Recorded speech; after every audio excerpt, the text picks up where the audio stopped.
So this is a duvet for a comforter. Ayan, dalawang guys ang ginamit ko, yung hook ng zipper.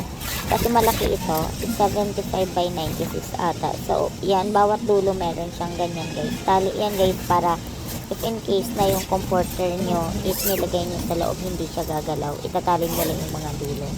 So ayan, dalawa yung hook na ginawa ko ng zipper, yung slider niya. Dalawa nilagay ko para hindi hirap yung client. Tapos two-tone ang ginawa ko guys, magkaibang design, magkaliwat kanan, magkaibang design para ano siya guys, anong tawag nito, para pag binaliktad or nilagay niya sa higaan niya tapos pinlit niya, diba, maganda yung kakalabasan no comforter niya. So ayan siya guys. Tsaka para na din dalawa na din yung ano niya, case ng anong tawag nito ng comforter niya. Kasi ngayong araw pwedeng black ang gusto niya, next day yan namang white, diba?